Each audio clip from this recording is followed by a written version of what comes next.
ஸ்ரீஹரி எடுத்த வராக அவதாரத்தில் தன்னுடைய உடன்பிறப்பாகிய ஹிரண்யாட்சனைக் கொன்று விட்டார் என்று கேட்டதும் இரண்யகசிபு துயரம் அடைந்தான். அதனால் அவனுக்கு பரந்தாமன் மீது சொல்ல முடியாத கோபம் ஏற்பட்டது. உடனே சூலத்தை தன் கையில் எடுத்தான். தன் அரக்கர் குல கூட்டத்தை கூட்டி அவர்களிடம், அரக்கர் குல குழந்தைகளே, நீங்கள் என் கட்டளைக்கு கீழ்ப்படிந்து உடனே செயலாற்றுங்கள். எனது தமையனின் இறப்பிற்கு காரணமான ஸ்ரீஹரியையும் தேவர்கள் அனைவரையும் அழிக்க வேண்டும். நீங்கள் உடனே புறப்பட்டு போய் அந்தணர்கள், தேவர்கள், பசுக்கள் முதலியவற்றை துன்புறுத்திக் கொள்ளுங்கள் என்றான். இரண்யகசிபுவின் கட்டளையை ஏற்ற அரக்கர்கள் நோன்பு, விரம் நோற்ற பெரியோர்களையும் அந்தணர் கிஸ்லையும் கொன்று குவித்தனர். யாராலும் வெல்வதற்கரிய வீரத்தை தான் பெற்றால் அன்றி ஹரியை ஒழிக்க முடியாது என உணர்ந்தான். அழியாத ஆயுளையும் 3 உலகங்களையும் அடக்கி ஆளும் வல்லமையையும் வேண்டி பரமனை நோக்கி தவம் செய்ய புறப்பட்டான். மந்திரமலை சாரலுக்கு வந்தான். கால் கட்டை விரலை தரையிலே ஊன்றினான். கைகளை மேலே தூக்கினான். விண்ணுலகை நோக்கி நின்றான்.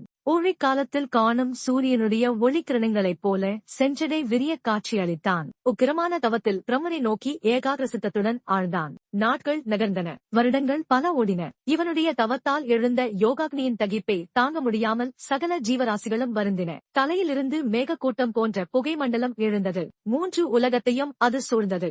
ஆறுகளும் சமுத்திரங்களும் கொந்தளித்தன. திசைகள் எங்கும் ஒரே தீப்பொறி கக்கி அனல் எரிந்தது. தேவர்கள் அவனுடைய தவபலத்தினால் தாங்கள் பஸ்பமாகி விடுவோமோ என பயந்தனர். தேவர்கள் உடனே பிரம்மாவிடம் முறையிடச் சென்றனர். பிரம்மாவிடம், தேவதேவே, உங்கள் பதவிக்கே ஆபத்து தரும் வகையில் இரண்யகசிபு தவம் மேற்கொண்டு இருக்கிறான். அவரது தவத்தால் உண்டாகும் அக்னியை எங்களால் தாங்க முடியவில்லை. உடனே அவரது தவத்தை நிறுத்த ஏதாவது செய்யுங்கள் என்றனர். தேவர்கள் சொன்னதை கேட்ட பிரம்மா மந்திரமலை சாரலுக்கு வந்தார். அங்கே இரண்யகசிபு இருந்த இடத்தில் புற்றும் புதர்களும் மூடி கிடந்தன.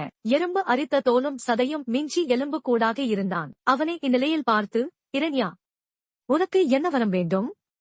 கேள் என்றார். அவன் மீது தன் கமண்டல தீர்த்தத்தை தெளித்தார். கட்டையில் மூண்ட தீயென கசிபு வெளிவந்தான். உருக்கி வார்த்த பொன்மேனியுடன் பிரம்ம தேவனை வணங்கினான். லோகபிதாவே, உங்களுடைய சிருஷ்டி எதனாலும் எனக்கு மரணம் சம்பவிக்க கூடாது. அது மட்டுமல்ல, எனக்கு உள்ளும் புறமும் பகலிலும் இரவிலும் விண்ணிலும் பூமியிலும் மரணம் ஏற்படக்கூடாது.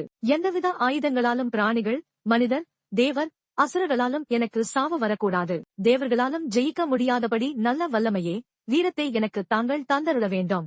எனக்கு நிகர் நானாகத்தான் இருக்க வேண்டும். மூவுலகத்தையும் நானே கட்டி ஆள வேண்டும். லோக பாலகருள் தேவரீராகிய தாங்கள் அனுபவிக்கும் பெருமையை நான் அடைய வேண்டும். யோகம், சமாதி, தவம் முதலியவற்றால் ஏற்படும் சக்திகள் அனைத்தும் எனக்கு வரச் செய்ய வேண்டும் என்று வரம் கேட்டான். பிரம்மாவும் வேறு வழியின்றி அவன் கேட்ட வரத்தை கொடுத்துவிட்டு மறைந்தார். இரண்யகசிபுவுக்கு இப்படி ஒரு வரத்தை பிரம்மா கொடுத்து விட்டாரே என தேவர்கள் அனைவரும் வருந்தினர். வரத்தை பெற்று திரும்பிய இரண்யகசிபு தன் எண்ணத்தை உடனே நிறைவேற்றிக்